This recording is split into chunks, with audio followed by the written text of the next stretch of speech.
আসসালামু আলাইকুম, সবাইকে আমন্ত্রণ জানাচ্ছি টুডেস রেসিপিতে। আজকে আমি আপনাদের জন্য খুবই মজাদার একটা মুরগি রান্নার রেসিপি নিয়ে এসেছি। খুবই সিম্পলভাবে রান্না করার চেষ্টা করেছি। আশা করি আপনাদের কাছে ভালো লাগবে। রেসিপিটি দেখতে থাকুন। এই রান্নার জন্য আমি শুরুতে একটি কড়াইতে দিয়ে দিলাম তেল। খুব বেশি দেইনি, সামান্য তেল দিয়েছি আর দিয়ে দিয়েছি পেঁয়াজ। কারণ রেগুলার খাওয়া কিন্তু খুব বেশি তেলের প্রয়োজন হয় না। পেঁয়াজটা যখন একটু বাদামি কালার হয়ে আসবে, ঠিক এই পর্যায়ে দিয়ে দিব গরম মশলা। আমি এখানে গরম মশলার মধ্যে ব্যবহার করেছি এলাচ, দারচিনি, তেজপাতা, লবঙ্গ। আর এখন দিয়ে দিচ্ছি রসুন বাটা এবং আদা বাটা। এই তেলের মধ্যে দেওয়ার কারণ হচ্ছে সুন্দর একটা স্মেল আসে যখন তেলের মধ্যে মশলাটা দেওয়া হয়।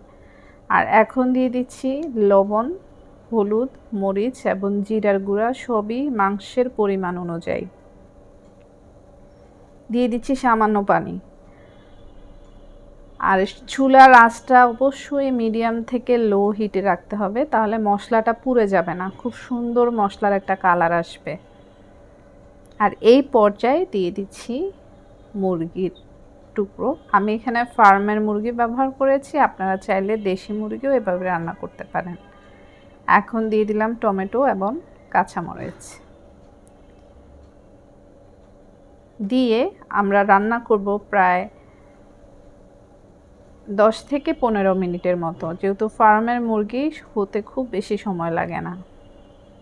এই পর্যায়ে ঝোলটা দেখেন শুকায় আসছে। এই পর্যায়ে আমরা দিয়ে দিব ঝোলটা, যতটুকু আমরা ঝোল রাখবো মাংসে ততটুকু, খুব বেশি দেওয়ার দরকার নেই। এই পর্যায়ে আবারও আমরা ঢেকে রান্না করব আরও 10 থেকে 15 মিনিট। মোটামুটি আধা ঘন্টার মধ্যেই এই মুরগি রান্না হয়ে যায়। আর বেশি কুক করলে কিন্তু মুরগির স্বাদটা নষ্ট হয়ে যায়, তো এই জিনিসটাও আপনারা একটু খেয়াল রাখবেন। তো এই তো হয়ে গেল। আমার মনে হয় মুরগি সবাই রান্না করতে পারে, আর তবু আমি যেভাবে খুবই সিম্পলভাবে রান্না করি, সেটাই আমার মনে হলো যে আমি শেয়ার করি আপনাদের সাথে। আই হোপ আপনাদের কাছে ভালো লাগবে।